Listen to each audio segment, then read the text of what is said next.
Capítulo 13. Ampliando el círculo de la compasión. Solo podemos reconocer lo que estamos sintiendo si nos hallamos en un espacio abierto y libre de juicios. Es únicamente en un espacio abierto en el que ya no estamos atrapados del todo en nuestra propia versión de la realidad, donde podemos ver y escuchar y sentir quiénes son realmente los demás, lo cual nos posibilita estar con ellos y comunicarnos con ellos apropiadamente. Cuando hablamos de compasión, generalmente nos referimos a trabajar con los que son menos afortunados que nosotros. Como tenemos una buena educación, buena salud y más oportunidades que otros, deberíamos mostrarnos compasivos hacia los que no tienen nada de esto. Pero cuando trabajamos con las enseñanzas sobre el despertar de la compasión y la ayuda a los demás, nos damos cuenta de que la acción compasiva tiene tanto que ver con el trabajo sobre nosotros mismos como con el trabajo con los demás. La acción compasiva es una de las prácticas más avanzadas porque no hay nada más avanzado que relacionarse con los demás. No hay nada más avanzado que la comunicación compasiva. Relacionarse compasivamente con los demás es un desafío. Comunicar verdaderamente de corazón y estar por alguien, nuestro hijo, esposa, padre, cliente, paciente o lo sin techo de la calle, implica no cerrarnos a esa persona y eso significa fundamentalmente no cerrarnos a nosotros mismos. Significa permitirnos sentir lo que sentimos en vez de rechazarlo. Significa aceptar todos y cada uno de nuestros aspectos, incluso aquellas partes que no nos gustan. Hacer esto requiere de apertura, lo cual en el budismo recibe a veces el nombre de vacío. No aferrarse ni quedarse atrapado en nada. Solo podemos reconocer lo que estamos sintiendo si nos hallamos en un espacio abierto y libre de juicios. Es únicamente en un espacio abierto en el que ya no estamos atrapados del todo en nuestra propia versión de la realidad, donde podemos ver, escuchar y sentir quiénes son realmente los demás, lo cual nos posibilita estar con ellos y comunicarnos con ellos apropiadamente. Hace poco estuve hablando con un hombre que ha estado viviendo en las calles los últimos 4 años. Nadie le mira ni le habla nunca. Quizá algunas personas le dan algo de dinero, pero nadie le mira a los ojos y le preguntan cómo está. La sensación de que no existe para los demás, la sensación de soledad y de aislamiento es intensa. Él me recordó que la esencia del discurso y de la acción compasiva es estar allí para los demás, sin retirarnos ante el horror, el miedo o la ira que podamos sentir. Ser compasivos es un nivel bastante elevado. Todos estamos en relación cada día de nuestras vidas, pero cuando se da el caso particular de que queremos ayudar a los demás, a personas con cáncer o con SIDA, a mujeres o niños o animales abusados, a alguien que está padeciendo, hay algo que notamos enseguida y es que la persona a la que nos disponemos a ayudar puede activar en nosotros pautas que aún tenemos pendientes de resolver.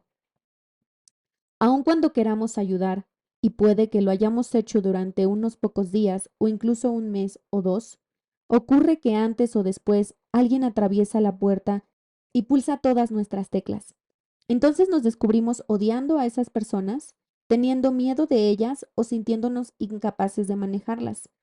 Si somos sinceros con nuestro afán de beneficiar a los demás, habremos de reconocer que esto es verdad siempre.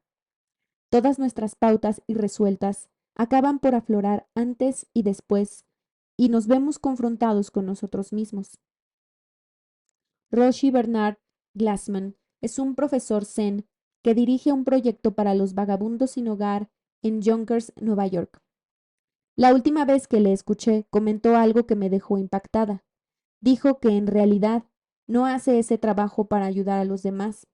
Lo hace porque siente que tratar con las partes que ha rechazado de la sociedad es como trabajar con las partes rechazadas de sí mismo. Aunque su propuesta está dentro del pensamiento budista habitual, resulta difícil ponerla en práctica. Incluso es difícil entender que lo que rechazamos allá afuera es lo que rechazamos en nosotros mismos y que lo que rechazamos en nosotros es lo que vamos a rechazar allá afuera. Pero en esencia, así es como son las cosas. Si nos parece imposible trabajar sobre nosotros mismos y renunciamos a ello, Nos parecerá imposible trabajar sobre los demás y también renunciaremos. Odiaremos en los demás lo que odiamos en nosotros mismos y sentiremos compasión por los demás en la medida en la que la sentimos por nosotros mismos. Sentir compasión empieza y termina en la compasión que sentimos por todas las partes no deseadas de nosotros mismos, por todas esas imperfecciones que ni siquiera queremos mirar. La compasión no es una especie de proyecto o ideal de automejora que estamos tratando de llevar a cabo. En la enseñanza mahayana hay un lema que dice: dirige toda la culpa hacia ti mismo. La esencia del lema es: si algo me duele mucho, es porque me estoy aferrando muy intensamente. No quiere decir que debamos golpearnos a nosotros mismos, no aboga por el martirio. Lo que el lema indica es que el dolor procede del apego a hacer las cosas a nuestro modo, y que cuando nos sentimos incómodos porque estamos en un lugar o situación en la que no queremos estar, una de las principales salidas que tomamos es culpar a alguien o algo. Generalmente, erigimos una barrera llamada culpa que nos impide comunicar de manera genuina con los demás, y la fortificamos con nuestras ideas sobre quién tiene razón y quién no. Es algo que hacemos con las personas cercanas, con los sistemas políticos y con todo lo que no nos gusta de nuestros asociados o de la sociedad. Culpar a los demás es una herramienta muy común y antiquísima y muy perfeccionada con la que tratamos de sentirnos mejor. Culpar es una forma de proteger nuestros corazones, de proteger lo suave, lo abierto y lo tierno que hay dentro de nosotros. En lugar de adueñarnos de nuestro propio dolor, lo que hacemos es tratar de ponernos cómodos. Este lema es de gran ayuda, pues nos proporciona la interesante sugerencia de que podríamos comenzar a cambiar esa tendencia tan antigua, habitual y profundamente asentada en nosotros que consiste en pretender tenerlo todo en nuestros propios términos.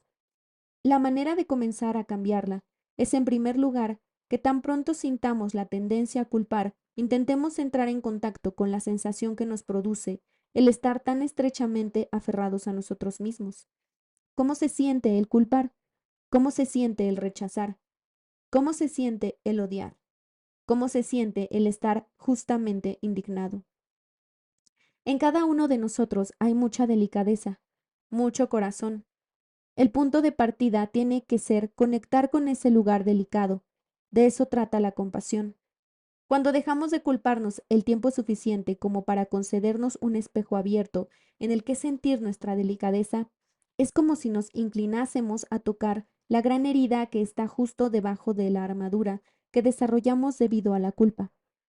Algunas palabras budistas como compasión y vacuidad no significan gran cosa hasta que empezamos a cultivar nuestra capacidad innata de estar ahí en compañía del dolor, con el corazón abierto y la voluntad de no tratar de ponernos inmediatamente un suelo bajo los pies. Por ejemplo, si sentimos rabia, habitualmente asumimos que solo tenemos dos formas de relacionarnos con ella. Una es culpar a terceros, cargárselo a otros, dirigir la culpa hacia todos los demás. La otra alternativa es culparnos a nosotros mismos por la rabia que sentimos. Culpar es una manera de solidificarnos, de agarrarnos a algo. Señalamos con el dedo porque algo es incorrecto, pero también porque deseamos que las cosas se hagan de modo correcto. En cualquier relación permanente, sea el matrimonio, la paternidad, la relación laboral, la pertenencia a una comunidad espiritual o cualquier otra, es muy posible que nos descubramos queriendo mejorarla, porque nos sentimos un poco nerviosos. Quizás esa relación no está respondiendo a nuestras expectativas, por eso la justificamos, la seguimos justificando y tratamos de que sea excelente. Decimos a todo el mundo que nuestro esposo o esposa, hijo, profesor o grupo de apoyo está haciendo algún tipo de acción antisocial por muy buenas razones espirituales.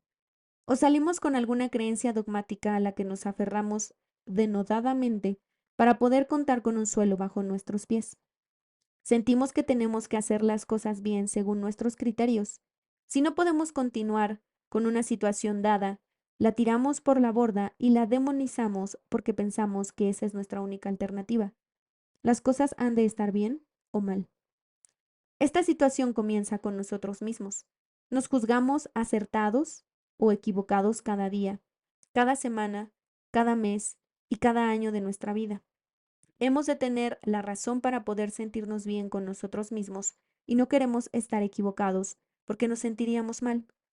Sin embargo, podríamos ser más compasivos con esas partes de nosotros. Cuando tenemos razón, podemos observar la sensación que eso nos produce, porque es agradable. Estamos seguros de tener la razón y podemos acudir a muchas otras personas que nos lo confirmen. Pero supongamos que alguien no está de acuerdo con nosotros. ¿Qué ocurre? ¿Nos deprimimos y enfadamos? Si observamos la sensación de ira o agresividad, podemos ver que ese es el material del que están hechas las guerras y los altercados interraciales. Esa sensación de que debemos tener la razón, de sentirnos excluidos e indignados cuando alguien está en desacuerdo con nosotros.